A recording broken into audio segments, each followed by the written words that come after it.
কোনো সমঝোতা ছাড়াই শেষ হলো ভিয়েতনামে ট্রাম্প কিম বৈঠক। পিয়ংইয়ংয়ের অর্থনৈতিক নিষেধাজ্ঞা সম্পূর্ণ প্রত্যাহারের দাবি নিয়ে মূলত বাধে বিপত্তি। বিয়ং পরমাণু কেন্দ্র নিয়ে মতবিভেদও ছিল চুক্তি সই না হওয়ার অন্যতম কারণ। কার্যকর সিদ্ধান্তে পৌঁছাতে না পারলেও স্থিতিশীল অবস্থা বজায় রাখতে ব্যবস্থা নেওয়ার আশ্বাস দিয়ে হ্যানয় ছেড়েছেন দুই নেতা। কোরীয় যুদ্ধ শুরুর পর গত 7 দশকে কোনো মার্কিন প্রেসিডেন্ট ও উত্তর কোরীয় রাষ্ট্রনেতার প্রথম সরাসরি সাক্ষাৎ হয় গেল জুনে সিঙ্গাপুরে। 8 মাস পর আবারও এক ফ্রেমে দুনেতা। সব মহলের প্রত্যাশা ছিল এবার হয়তো মিলবে কোরীয় সংকটের সমাধান, কিন্তু শেষ পর্যন্ত সমঝোতায় পৌঁছাতে ব্যর্থই হলেন ট্রাম্প কিম।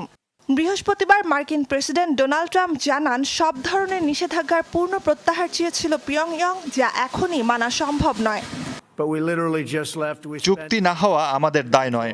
আমি সুসম্পর্কই চেয়েছি। চুক্তি নথিপত্র তৈরি ছিল, কিন্তু পরমাণু নিরস্ত্রীকরণ বলতে আমরা যা চেয়েছি উত্তর কোরিয়া তা বোঝেনি। নির্দিষ্ট কিছু পরমাণু কেন্দ্র বন্ধে রাজি হলেও ইয়ংবিয়ন সহ আমাদের দাবিকৃত কেন্দ্রগুলো বন্ধ করতে চায়নি পিয়ংইয়ং। প্রস্তুতির অভাব আর কূটনৈতিক ব্যর্থতা এ ভুল বোঝাবুঝির কারণ।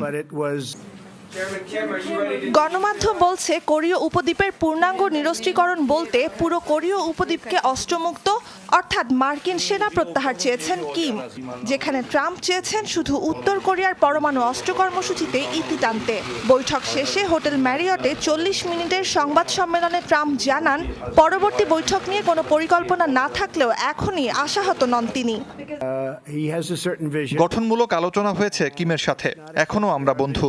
নতুন করে ক্ষেপণাস্ত্র পরীক্ষা চালাবেন না বলে আশ্বাস দিয়েছেন কিম, তাই আলোচনা চলবে। আর আমরাও পিয়ংইয়ং এর ওপর অর্থনৈতিক নিষেধাজ্ঞা বাড়াবো না। উত্তর কোরিয়ার জনগণকেও তো খেয়ে পড়ে বাঁচতে হবে। সমঝোতা না হলেও ওয়াশিংটন পিয়ংইয়ংকে শান্তি আলোচনা অব্যাহত রাখার আহ্বান জানিয়েছে উত্তর কোরিয়ার ঘনিষ্ঠতম মিত্র চীন। কোরীয় সংকট সমাধানের একমাত্র পথ আলোচনা। আঞ্চলিক স্থিতিশীলতার জন্য যোগাযোগ রক্ষা করতে হবে। পারস্পরিক আন্তরিকতা আর শ্রদ্ধা বজায় থাকলে কাঙ্ক্ষিত লক্ষ্যে পৌঁছানো সম্ভব। এদিকে দুই কোরিয়ার বিরোধ মেটাতে সবচেয়ে তৎপর দক্ষিণ কোরীয় প্রেসিডেন্ট মুন জে ইনের মেয়াদ প্রায় শেষের দিকে। এই অবস্থায় ট্রাম্প কিমের এবারের বৈঠক থেকেও কার্যত কোনো সিদ্ধান্ত না আসায় অনিশ্চয়তায় পড়েছে কোরীয় শান্তি প্রক্রিয়ার ভবিষ্যৎ। নুসহাত কামাল, যমুনা নিউজ।